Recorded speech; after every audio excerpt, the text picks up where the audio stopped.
Assalamualaikum warahmatullahi wabarakatuh. Alhamdulillahi rabbil alamin. Allahumma salli ala Sayyidina Muhammad wa ala ali Sayyidina Muhammad. Hari ini kita akan menceritakan kisah tentang Rasulullah sallallahu alaihi wasallam dan para sahabat radhiyallahu anhum. Sebelum kita menceritakan kisah ini, jangan lupa di-subscribe, like, komen dan share konten. Kisah tentang pendapat Umar radhiyallahu anhu mengenai hak kaum muslimin atas harta. Jadi diriwayatkan oleh Baihaqi dari Aslam, katanya, aku telah mendengar Umar radhiyallahu anhu berkata, berkumpullah kalian semua lalu pertimbangkan siapa saja yang patut menerimanya menurut kalian. Kemudian ia berkata kepada mereka, sesungguhnya aku telah memerintah kalian agar berkumpul di depan harta ini dan memberikan saran kepadaku tentang siapa saja yang berhak menerimanya. Sesungguhnya aku telah membaca beberapa ayat dari kitab Allah dan aku telah mendengar Allah Subhanahu wa taala berfirman, A'udzubillahi minasyaitonirrajim. Ma afa'allahu ala rasulihi min ahlil qura falillahi wali rasuli walizil kurba wal yatama wal masakin wa banis sabil kalla yakuna dulatam baina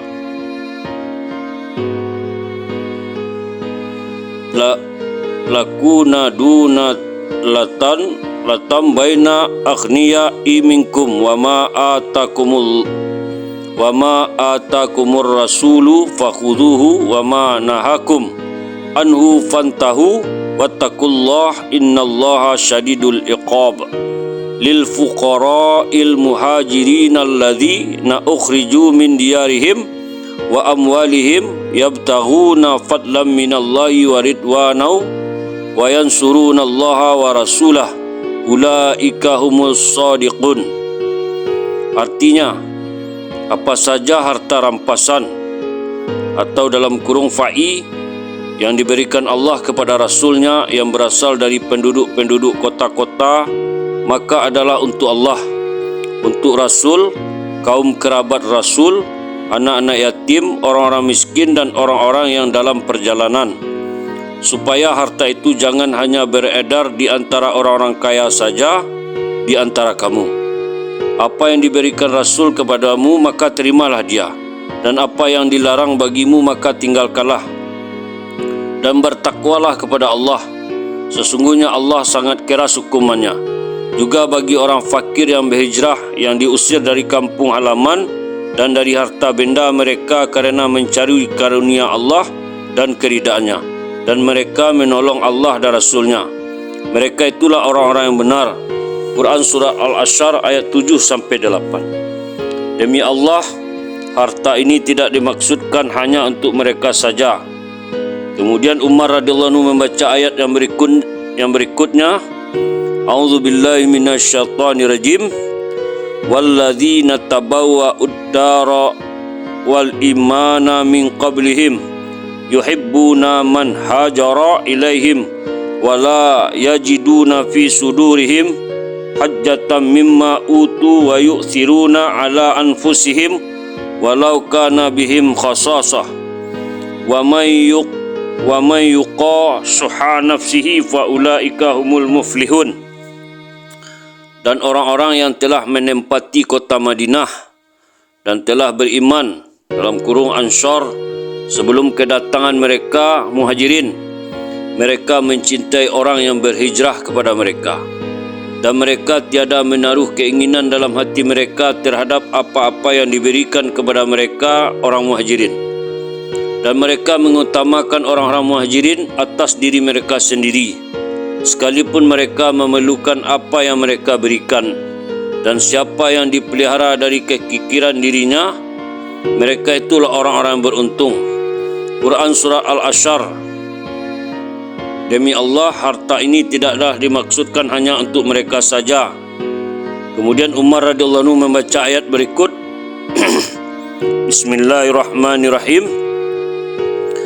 Walladzina ja'u min ba'dihim yaquluna rabbana ighfir lana wa li ikhwanina alladhina sabaquna bil iman wa la taj'al fi qulubina ghillan lil ladzina amanu rabbana innaka ra'ufur rahim. Dan orang-orang yang datang sesudah mereka Muhajirin dan Ansar, mereka berdoa, ya Tuhan kami, beri ampunlah kami dan saudara-saudara kami yang telah beriman lebih dahulu dari kami. Dan janganlah engkau membiarkan kedengkian dalam hati kami terhadap orang-orang yang beriman. Ya Tuhan kami, sesungguhnya engkau maha penyantun lagi maha penyayang.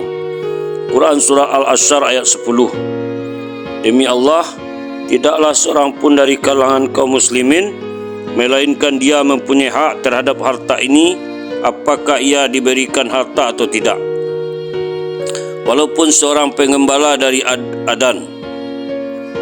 Diriwayatkan juga dari Malik bin Aus bin Al-Hadatsan radhiyallahu anhu di dalam kisah yang telah dinukilkan. Kemudian Umar radhiyallahu anhu membaca ayat berikut ini, A'udzubillahi minasyaitonirrajim. Innamas sadaqatu lil fuqara'i wal masakini wal amilina 'alaiha wal mu'allafati qulubuhum wa fir riqabi wal gharimina wa fis sabili wa banis sabil faridatan minallahi wallahu alimun hakim. Sesungguhnya zakat-zakat itu hanyalah untuk orang-orang fakir, orang-orang miskin, pengurus-pengurus zakat, para mu'alaf yang dibujuk hatinya untuk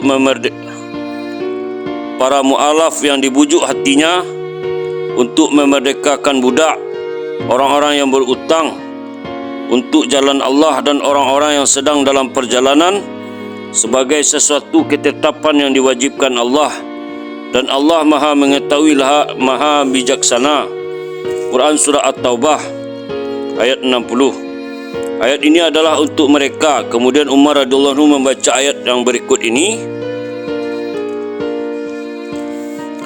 wa'lamu annama ghanintum min syai'in fa anna lillahi khumusahu wa lirasuli wa lidzil qurba wal yatama wal masakin wa banis sabil in kuntum amantum billahi wa ma anzalna ala abdina yaumal furqani yaumal taqa jam'a wallahu ala kulli syai'in qadir. Ketahuilah sesungguhnya apa saja yang dapat kamu peroleh sebagai rampasan perang, maka sesungguhnya seperlima untuk Allah, Rasul, kerabat Rasul, anak-anak yatim, orang-orang miskin dan ibnu sabil. Jika kamu beriman kepada Allah dan kepada apa yang kami turunkan kepada hamba kami Muhammad pada hari Furqan, yaitu pada hari bertemunya dua pasukan, dan Allah Maha Kuasa atas segala sesuatu. Quran Surah Al-Anfal ayat 41. Kata Umar radhiyallahu anhu, ini adalah untuk mereka. Kemudian beliau membaca ayat yang berikut, Bismillahirrahmanirrahim. Ma'afa Allahu ala rasulihi min ahlil qura falillahi wali rasuli walidhil qurba wal yatama wa masakin wa banis sabil kala yakuna gulatan baina aghniya'i minkum wa ma atakumur rasulu fakhudhuhu wa ma nahakum anhu fantahu wattaqullaha innallaha syadidul iqab. Apa saja harta rampasan atau fa'i yang diberikan Allah kepada Rasulnya yang berasal dari penduduk kota-kota, maka adalah untuk Allah, untuk Rasul, kaum kerabat Rasul, anak-anak yatim, orang-orang miskin, dan orang-orang yang dalam perjalanan, supaya harta itu jangan hanya beredar di antara orang kaya saja. Di antara kamu apa yang diberikan Rasul kepadamu maka terimalah, dan apa yang dilarang bagimu maka tinggalkanlah, dan bertakwalah kepada Allah, sesungguhnya Allah sangat keras hukumannya. Kemudian Umar radhiyallahu anhu berkata, ayat ini meliputi semua orang, tidak tertinggal seorang pun dari kaum muslimin, melainkan ia mempunyai hak atas harta ini, kecuali budak-budak yang kamu miliki. Jika aku masih hidup, insya Allah tidak terlewat seorang pun dari kalangan kaum muslimin melainkan ia pasti menerima haknya sampai seorang penggembala yang berada di lembah-lembah juga akan menerima haknya, sedang ia tidak perlu berkeringat untuk mendapatkannya. Diriwayatkan juga oleh Ibnu Jarir dari Malik bin Aus serupa dengan hadis ini, sebagaimana tercantum dalam tafsir Ibnu Katsir. Alhamdulillah, itulah kisah tentang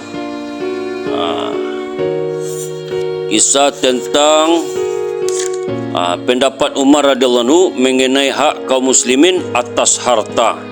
Semoga apa-apa yang kita dengar menjadi pelajaran bagi kita dan kita niat mengamalkan dan menyampaikan. Kita tutup dengan doa, subhanallah wa bihamdihi, subhanallah wa bihamdika, asyhadu an la ilaha illa anta, astaghfiruka wa atubu ilaik. Assalamualaikum warahmatullahi wabarakatuh.